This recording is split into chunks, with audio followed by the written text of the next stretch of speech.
আসসালামু আলাইকুম। আজকে আমি বাইলা মাছ রান্না করবো।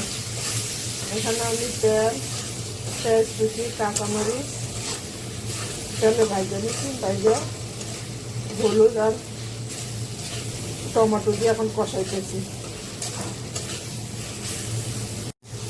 মশলাটা আমার কষানো হয়ে গেছে, এখন মাছটা দিয়ে দেবো, বাইলা মাছটা।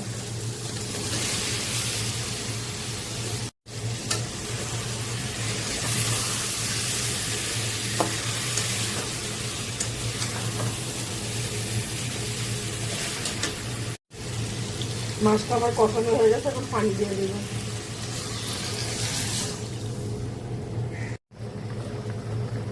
মাছটার ভিতরে এখন একটু জিরে গুঁড়ো দিয়ে দেবো।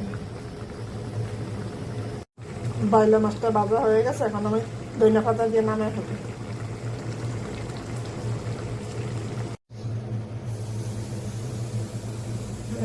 মাছ বোনা হয়ে গেছে। কমেন্ট করে জানাবেন কেমন হয়েছে।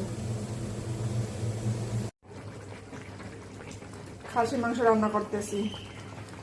সব কিছু মশলা দিয়ে আমি একবার মাখায় বসাই দিছি। মাংসটা কষায় গেছে, এখন আমি আলু দিয়ে দিব। মাংসের সাথে আলু না দিলে ভালো লাগে না।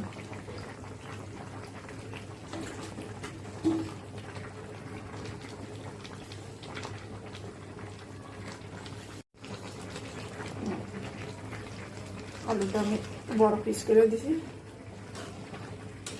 আমার থেকে বড় পিসটাই ভালো লাগে আলু।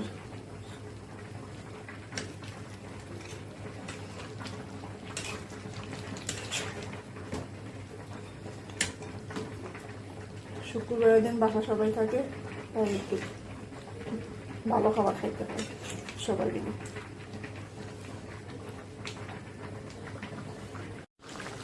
আমি মাংস দিতে এখন সব ধরনের গুঁড়ো মশলা গুঁড়ো করে রাখছি, ওটা দিয়ে দেবো।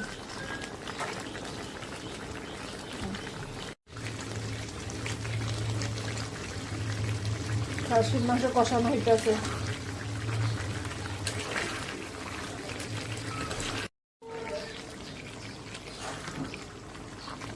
মাংসটা আমার কষানো শেষ, এখন পানি দিয়ে দেবো।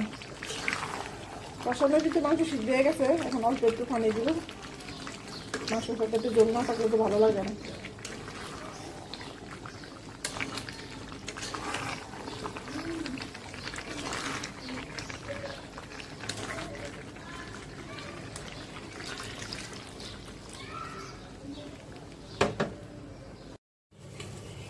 আলহামদুলিল্লাহ মাংস রান্না হয়ে গেছে।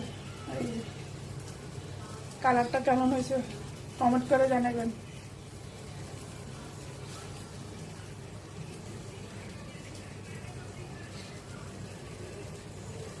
ভালো থাকবেন। আল্লাহ হাফেজ।